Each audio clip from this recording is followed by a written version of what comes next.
traumatic events in your life. The first portion of the meeting, she asked you, what's the most traumatic things that ever happened to you in your life? Like what really made you feel really bad and hopeless? And I didn't. And part of my thinking, I just started questioning and asking God, like, why am I going through this? I'm going through the same process that I've been through, fighting, getting angry at Natalie, fighting. She forgives me. She was known as the crazy lady in the neighborhood at the time, but she was speaking and she knew who I was and knew who my dad was, but she looked at me and said, hey, your father, he's ugly. And she started calling him names. And I'm like, no, he's not. I said, you're ugly. I was trying to defend my dad. And I just ignored her and I just walked home. And I pretty much forgot about the situation. And I went home that night. And as I was eating dinner, my father was the local preacher in the church. Everybody knew him. Hey guys, if it's crazy. All right, go now. Wait. Get in there! Oh my God! Hey guys, welcome to the Family Mess. I'm Noah, and have a nice day. Good God! I love the Family Mess. Oh. Welcome to the Family Mess Podcast. I'm your host, Ian. The Family Mess, the podcast about life with kids and all things adulting. Let's talk. Welcome, everybody. My name's Ian. It's good to be back. Natalie and I have taken about a 3 to 4 month hiatus off recording podcasts for the Family Mess Podcast. A lot of this was due to me, us fighting and things just not going well. So during that time, I realized I needed to do something different with my mind, myself, because my actions were very negative towards her and myself, and I didn't know what to do. But during the process of the change, I realized I had to do something different, but I didn't know what it was. I realized I was changing and I was questioning a lot of things in my life. I can look back now and realize that I believe God was trying to tell me something, but at that time I didn't know what it was. But now that I've gone through this change, I want people to listen to my experience that I went through over the last 6 to 8 months. Really, the drastic change took place, I would say, towards the end of December, right after Christmas, the beginning of January timeframe. But I will take you guys back to what triggered this event, because I want to really explain what happened to me. And I want everybody to understand that when you see me and when you talk to me, if I act a little different and I sound slightly different, it's because I'm becoming somebody different. I don't think this is necessarily a bad thing, but I'm trying to deal with this change that has taken place in my soul and who I am. I guess the best way to start this is to go back years from I was a boy, but I'll just go back to high school. And even in high school, I always questioned the world, my existence, who I was. And because I grew up in a very religious family, I never had an opportunity to question much. I just had to accept what I was told. And part of that acceptance was always believing that Jesus was there for us, he died for us, and never to question anything about the Bible ever. Just believe everything as is and move on with life. And that's what I did. Up into my 20s, going into my 30s, church was a part of my life, going to church, prayer, Bible. But everything that I was supposed to do, I did, but I realized I wasn't getting any happier. I felt I was actually getting further away from God. I don't know how to explain it, but the more I went to church, the more frustrated I became. let's fast forward to the last several months of my life. Nellie and I were fighting over years, mostly because of me just being very sad and angry at mostly myself, and always believing that I could never be good enough for myself, and always believing Nellie should have left me for somebody else because she deserves somebody else. I always felt that way. I don't know why, but I did. And it was the event that led to probably our biggest fight I think I've ever had in a while. But things were going so good, and we just came back from Vegas, and we decided to go to the Space Center. But I believe we were going somewhere before, and Nellie made a suggestion to change at the last second to go to Space Center, and I completely lost it and said I didn't want to go. She's always changing her mind. And I remember she was just so angry because I lost it again, and I yelled, and at the end of the whole day, she came to me and said she didn't love me anymore, and it was probably a time for us to split up. I agreed, and I made up in my mind to take the steps to move forward with the divorce process. In my mind, I probably wanted this for a long time, and so when she actually said it, I was like, okay, let's go do it. And so for the next couple of days, I was looking for divorce lawyers and really trying to figure out how I was going to live a life without her and possibly without the kids. And it was difficult, but I accepted it, and I just went to move on with my life. But during the process, I began to question a lot of things about God, myself, and who I was and who I really wanted to be. And I was very confused about who I was. And part of my thinking, I just started questioning and asking God, like, why am I going through this? I'm going through the same process that I've been through, fighting, getting angry at Natalie, fighting, she forgives me, I get mad, we fight again over the same damn thing we've always fought about. And it's usually me being frustrated about something stupid. I can't even think about it now, but I remember being frustrated a lot and not understanding why I was getting frustrated, just realizing that I had no control over anything that was going on. And because I had no control, I didn't know what I was doing. So I began to question church. I really started thinking about the universe, who God really was as this omnipotent being who cared about all creation. And I really started questioning everything the church had taught me. I didn't stop believing, but I was just asking a lot of why questions. Who's God? Why are we here? Why am I worshiping somebody I can't see? Why is he mad at us if we don't listen to him? Why does he want us to worship him? All these questions I was asking, and I just couldn't figure out any answers. And I think I was getting ready for a sermon, and there's a guy on YouTube that mentioned that I think Jesus was missing in the Bible for, I think it was 18 years.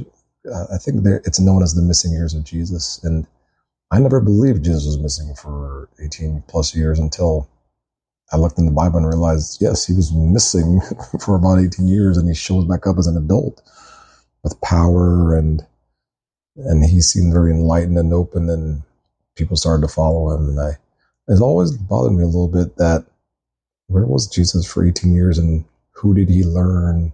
Where did he learn? Where did he get his powers from? All these things crossed my mind, but I never stopped believing. But it did cause me to become a little suspicious of why the Bible doesn't really talk about those missing years, and he's gone and then he just shows back up. It just bothered me. I went down some rabbit holes, but what happened was I realized that I'd never questioned the Bible ever, never questioned God ever. And I just one day decided to write down all my questions on paper and just why. And as I was reading these questions back, I couldn't come up with the answers, and I couldn't find answers. And I realized I've been living my whole life on automation mode and just believing everything I was told. I never had a chance to believe anything. I was just told to do something, and I was born into a world where I never had a choice. I just believed because I was told to believe. I never believed because I found the answers myself. I always believed what I was told. And it was at this point when I realized that something isn't right, and I'm living a life, but this is not who I am. And it was at this realization that I began to come to the conclusion that God has designed me for something great. I don't know what it is, but I've always felt like I've always been designed or created to do something special for people, for Him. I don't know what it is, but it's not living this life and struggling and being angry at my wife, hating myself. There's something's missing. And it wasn't until I began to meditate. I've never meditated before, and Natalie's told me about this a couple times, and I did it, but I was always lazy because I didn't really take it seriously. But this event, this anger and sadness and depression inside, my soul's destroying me from the inside, and I didn't know what it was. I tried to pray it away. I tried to get prayer for it, but I was always depressed and sad. There's just something on the inside that just wouldn't leave me. And I'll later explain what it was when I get to that part of the story. But I began to meditate and I didn't know how to do it, so I just began to read on how to do it. And I began to practice before I went to bed at night. I began to say affirmations of love to myself as the first step. So the only thing I could say as the first affirmation was, I'm loved. And I repeated this phrase thousands of times a day. I'm loved. I'm loved. I'm loved. And I said nothing else. And I did this for several weeks until I started believing it. And then I added another affirmation, and I said, God loves me. I'm loved. God loves me. I did this for a couple more weeks. Then I added another one. God loves me. I'm loved. I'm special. I'm forgiven. And I realized as I said these affirmations over and over again that I started to feel different. I didn't know why, but I started to believe that God did love me and I was loved. I didn't know how I was loved. I felt I was truly loved. And it's the first time in my life where I felt I was loved. God actually loved me. There was no judgment in how I lived and who I was. I was just loved. And it was this initial change that made me realize there's something else out there that I haven't found yet. I don't know what it is, but something is knocking on my soul to go out and search for it. I didn't know what it was. Natalie told me about a friend that went to a retreat in Arizona, and it changed her life. When I was telling her what I was doing, I did tell her I did not want to get divorced because I just didn't want to give up on her. And it wasn't really the boys, but at the end of the day, I did not want the boys to grow up without a father. But most of all, I just didn't want Natalie to grow up and just be sad because I just could see her pain. And I decided, you know what? I just can't give up on this marriage just yet. I have to keep pursuing it. I have to try something. Prayer's not working. Nothing is working. I have to try something. I don't know what to do.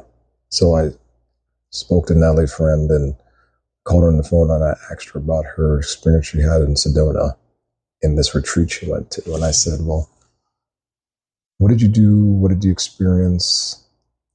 How was it? I asked all these questions, and we were on the phone for a bit, and she explained how it helped her what she experienced, what she went through. And she told me how it changed her life forever. And she wasn't the same person after going to this retreat. She was healed. And hearing this,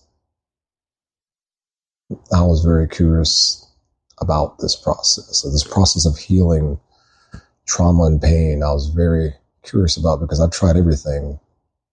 I've tried going to pastors, getting prayer. I've tried going to counselors, marriage counselors, talking. None of that shit was working. And I said, I have nothing else to do except try this. So I called the place in Sedona. It's called Sedona Soul Adventure. I called them, spoke with a representative. They asked me some interview questions, and a couple of days later, they called me back saying that I was a candidate for this retreat. And after paying the money and signing up for it,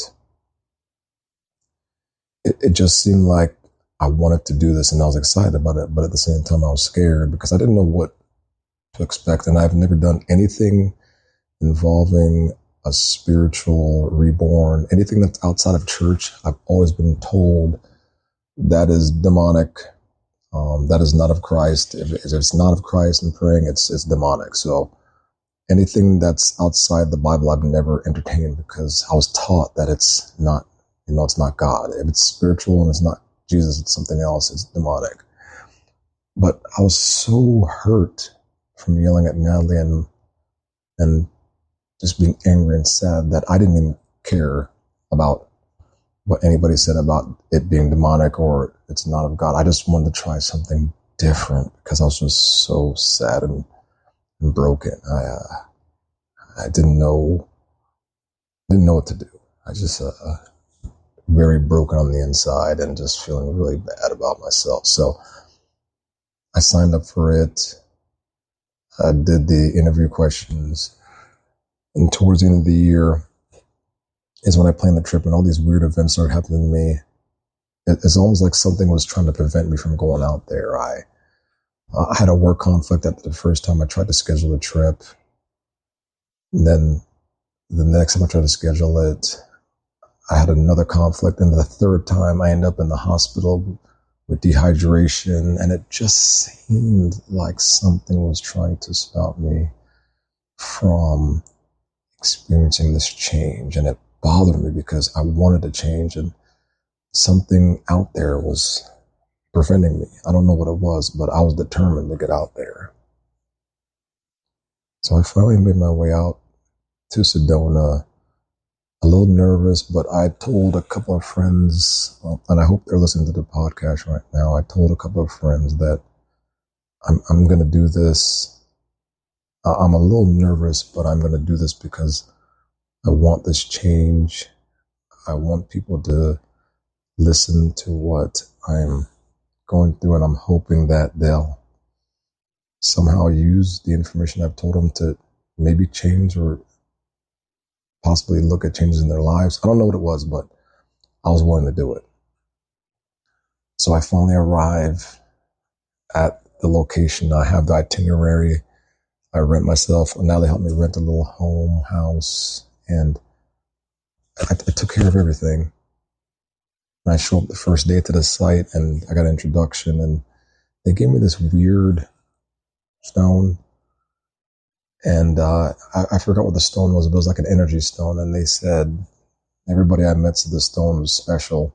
I don't know if this is part of their ploy, but they made me feel like I was wanted. And because they made me feel like I was wanted, I didn't feel threatened. I didn't feel any negative energy when I was there. I just felt at peace. And I just said, I'm just going to be open to whatever experience I have. I'm going to be fully open to it because I need something. I don't know what it is, but I need something. So the next thing I know is I'm speaking with the lady that introduced me to the course, and she was telling me my itinerary, and That was about 10:30 in the morning on the first day, and then I show up to my appointment later on, I think 12:30 or 1 o'clock in the afternoon. And this was a soul healing portion of my different classes or instructors I was taking. This is called a soul healing. So the purpose of this soul healing is to introduce yourself to most of the traumatic events in your life. The first portion of the meeting, she asked you, what's the most traumatic things that ever happened to you in your life? Like what really made you feel really bad and hopeless? And I didn't want to do this. I told her I'm not very comfortable talking about those parts of my life. And she said, well, I'm going to ask you, and you can stay in the current state you're in, or you can make a choice to go into that side of you again and to confront those feelings and that pain head on. Until you confront them, they'll be in you forever, and you'll never heal. You'll just be carrying around this burden your life, and it's tough to get past. It's one of those things that just never goes away until you actually face it head on. So I said, okay, I'm going to do it. I don't know what to expect. I'm going to do it. But the first thing is, she said, what's the most traumatic events that ever happened to you from the time you're a little boy to when you were, you're an adult male now. And she said, what's the youngest you can remember? And I said, I remember when I was a little boy in Jamaica, and I must have been about 3 or 4 years old. And I was walking home from school, and one of our neighbors was this crazy lady. And she was known as the crazy lady in the neighborhood at the time, but she was speaking, and she knew who I was and knew who my dad was, but she looked at me and said, hey, your father, he's ugly. And she started calling him names, and I'm like, no, he's not. I said, you're ugly. I was trying to defend my dad, and I just ignored her and I just walked home. And I pretty much forgot about the situation. And I went home that night, and as I was eating dinner, my father was the local preacher in the church. Everybody knew him. And I was eating dinner, and I still remember this very, very clearly. I was eating dinner, and he comes up and he goes, hey, the lady came up to me and said you called her stupid. And I immediately said, no, she called you names first, and I was defending you. I was just calling her names back because she was being mean to you. And he said, you're lying. And he proceeded to just take the belt off and just beat me. I remember he beat me and just wouldn't stop. He wouldn't stop beating me. And I cried, and I cried and cried some more.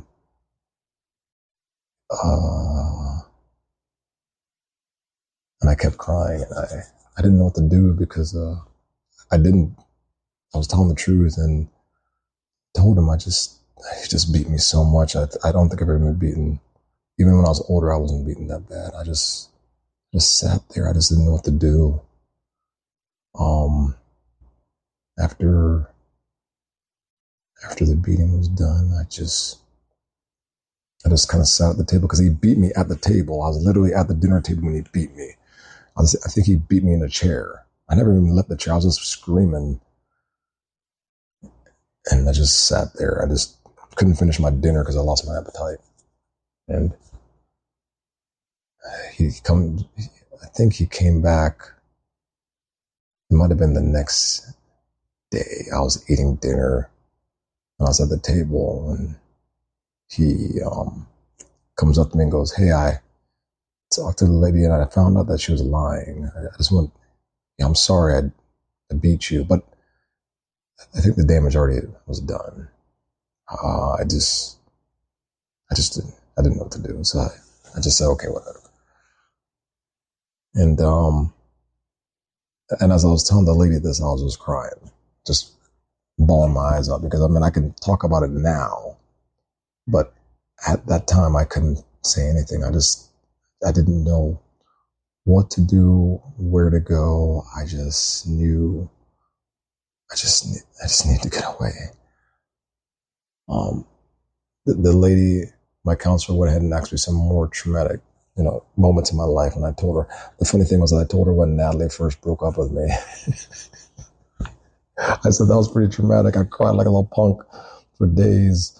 I think Natalie will tell everybody that. No, I just cried like a little punk. I mean, it broke my heart, but that was traumatic, but I think it was a different type of trauma. And I think the trauma as a kid was just, most of my issues. My dad, didn't beat us a lot, but is very verbal, very a lot of verbal abusive. He just mean. I remember this other time I told a lady that I was trying to do something and I was asking to go somewhere, and he goes, you got to say the word. And I didn't know what word he was talking about. And I started getting nervous and I started to cry, and he made me cry for about a good 20 minutes. And I just didn't know what to do. And I was like, I don't know what the word is. Just tell me the word. He goes, you got to say please. You got to say the word please. And I looked at him like, this guy's crazy. I can't believe he did that to me. So we fast forward, and I'm in this session, and I'm just crying my eyes out, because now I'm just getting into those stories. But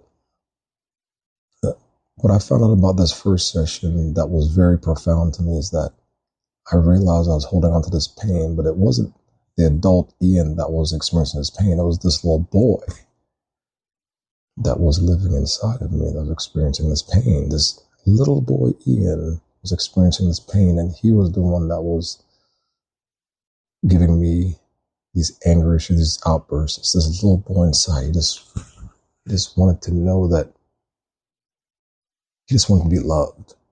And the lady kind of mentioned that, but I never ever thought about that there's this other Ian inside. And come to find out, most of us in our adult lives, we go through trauma as kids or very young, and that trauma stays unless we get help. It just stays. And so we actually stay in that state of mind. It's almost like a picture is taken in our souls, and we just stay there. And a lot of us may try to put that in our past, but because it's a permanent picture until we change or choose to confront it.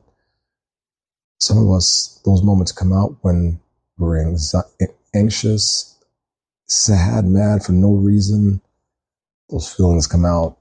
Mine happened to be just sad, depression, just these awful feelings that I felt. And a lot of it was, I just never could forgive myself for anything. I couldn't forgive myself. I didn't know how to. I just blamed myself for everything. And because I blamed myself for everything, I could never move on to forgive myself. I just carried this burden my whole entire life, this pain and trauma. I never ever forgave myself. I never forgave my dad. Just continuously blamed him for my pain. And she told me that yes, he did cause my pain, and because he did not know how to be loved himself, he didn't know how to love me, my sister, my mom. He just didn't know how to love any of us. He didn't, because he wasn't loved himself when he was young. He was also beaten a lot. And I realized at that moment that yes, I've been holding on to this pain, but my dad's also been holding on to his pain. And my dad's 83. I don't want to be an 83-year-old and turn into him. He's a very scared individual. He's very angry, but he's more scared and sad. And it took me a very long time to realize that my dad is just a very scared and sad person. That's why he doesn't want to be around people. He prefers to be alone all the time. If it's up to him, he wouldn't be around anybody. I don't want to end up like that. I want to be around people. I want to love people. I want to show people love. Because I feel like I'm special and I'm designed to help people to spread God's love. I don't know, but I just didn't want to end up like him. So the first session was really a healing soul session. You go through all the trauma, and what I learned from that is, I think I mentioned before, until change doesn't happen until you're ready to confront your pain and your past. It won't change. So you have to be ready to confront who you are, that young version of yourself. You have to really be ready to confront that self and to fully understand that old self, that young self, the one that you're forgetting is the one that needs the most help. It's the one that's looking for help. That young version of yourself is the one that is seeking you and looking for you all the time. And the further we go down in life and keep ignoring that young self, the more unhappy we become sometimes, the more angry we become. And now that we are older, we try to justify our anger. I mean, sometimes blame and project these feelings onto our family members, people at the workplace, and we never begin to look inside first for where a lot of this is. Even though people hurt us, individuals outside, they hurt us, they put us in this trauma, we ultimately determine how we act. We make the choice to be angry, be sad, even though people will tell you that, oh, it's not us, but we make the choice to react, to be angry, to be sad. We choose that, and at times, sometimes we don't even know we're choosing that. Sometimes our brains are wired a little differently. We just don't understand and fully comprehend the entire situation.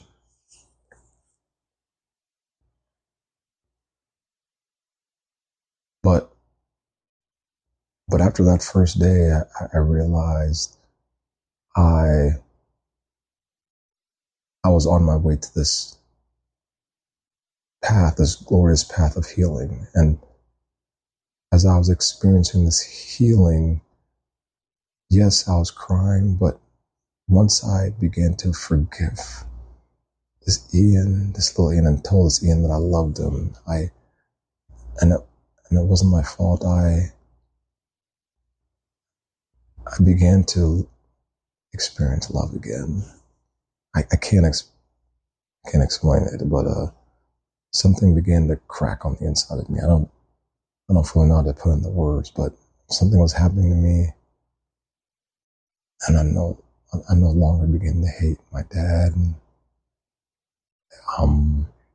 I just didn't want to hate anymore. It was wasted energy, and I didn't want to become a person that hate anybody. I wanted to be somebody that could love people and that could help people and that could be part of people's lives and make a change just to help whoever I could. And I'm going to take the next 2 or 3 podcasts to explain the different experiences that I went through. So this first podcast is about the soul healing portion of my experience. I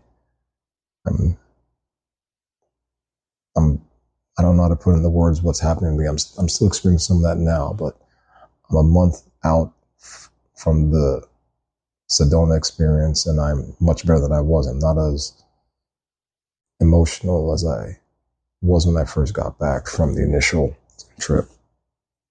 So that was day 1 of my experience. Podcast number 2 will be the experience that I had at day number 2. And then podcast number 3 will be my last day at Sedona and what I went through.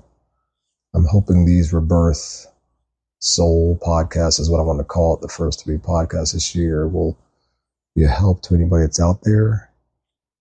Please, whoever my friends are, even if I don't know you, just reach out to me if you want to talk about this personally, one-on-one. I'll tell you exactly what I went through.